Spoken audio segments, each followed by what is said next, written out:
Hey, good morning, y'all. This is Pastor Brian Cole. I see on Facebook, I've been posting the last couple days about how sometimes weary I'm getting here lately. And I think I posted something about, what the heck, did the gates of hell open wide today or what? Just been a whole lot of people stuff happening in the last few days. I haven't been on video here for a while, but and I know I've probably posted stuff kind of on the same order of this in the past, but I'm just hoping that, if one or two people can be affected by this and affect one or two more people, and those couple people, you see where I'm going, multiplying, that we're going to start making a difference up in this world, or up in America anyway. So today I want to talk a little bit about just ignorance, man. Voluntary ignorance in the Christian life. So many millions of people supposedly are self-proclaimed Christians in America, sitting in churches, and some that don't sit in churches and think they can lone wolf stuff. But yet, what else do you do besides sit in church, man? So many people are just oblivious and numb voluntarily to all the stuff that's going on around us, even especially in our own communities. I was driving down the road, I don't know, a couple months ago, on my bike, and I was just thinking, things were going good. I had no calls and no people asking for help and no troubles. Life was good.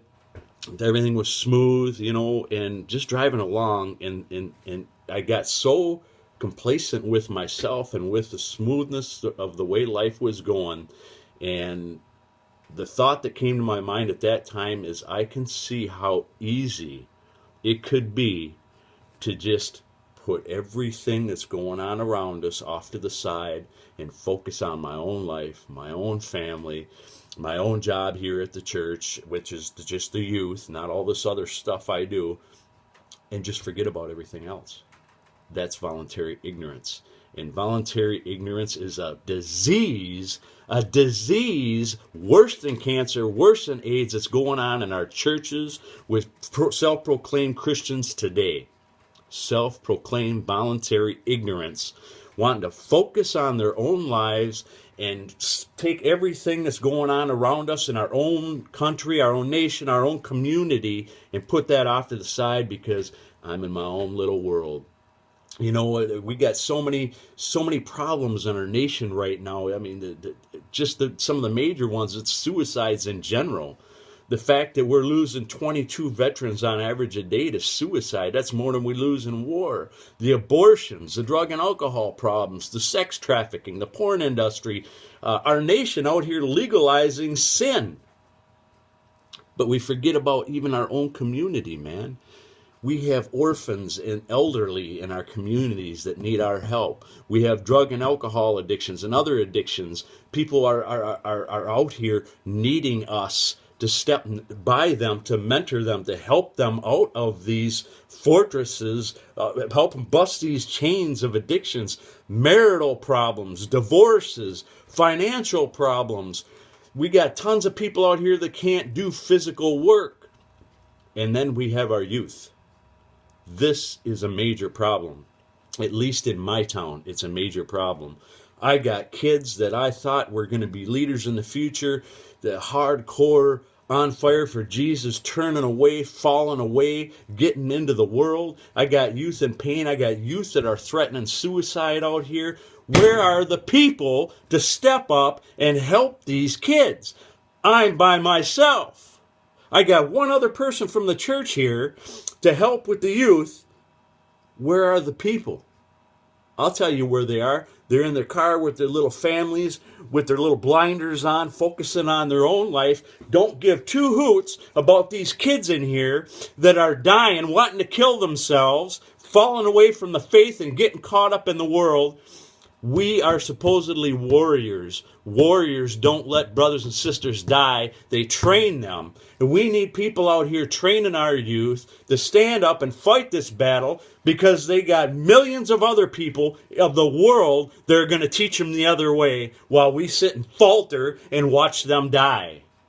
And this is what we're doing with everything that's going on around us. We don't want to see it. We got the blinders up. We want to focus on our happy little life. And like I say, I was driving down the road. I see, even in myself, how easy that could be for somebody. But you know what? God said we are called. We are called to be different. We are called not to be of the world. We are called to pick up our cross, which means to bear that thing, even if it means death, to sacrifice stuff in our own lives for Him, and to pick up our battle armor, our sword, pick up our sword, and teach our kids how to use it.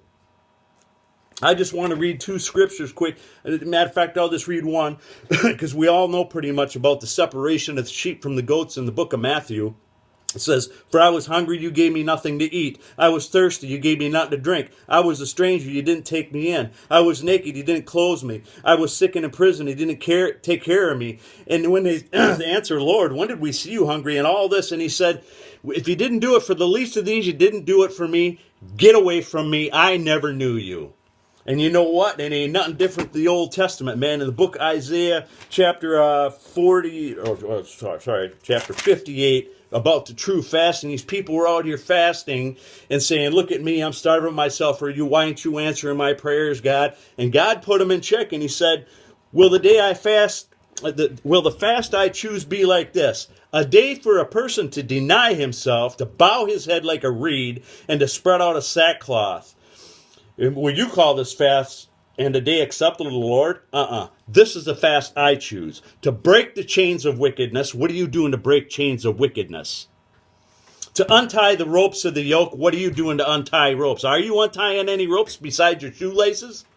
To set the oppressed free. Breaking the chains.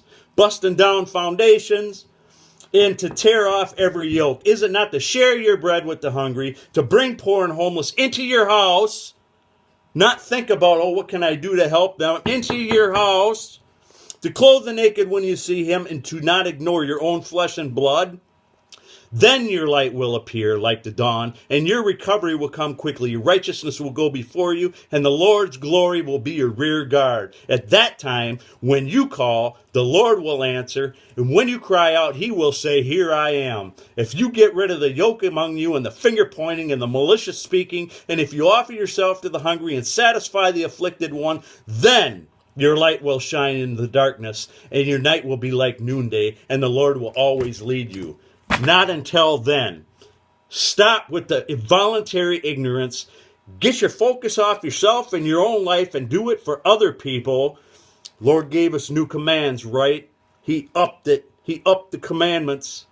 And He said, not only love your neighbor as yourself, but love them as I loved you. And we can't do that when we're living our own little life and voluntarily ignorant about the stuff going on around us. So please, please be in prayer about how God can use you to help the people in need in our own community and in this nation. And things are just going to keep getting worse until we get on our knees in prayer and supplication and start doing, be a doer of the word, not just a hearer.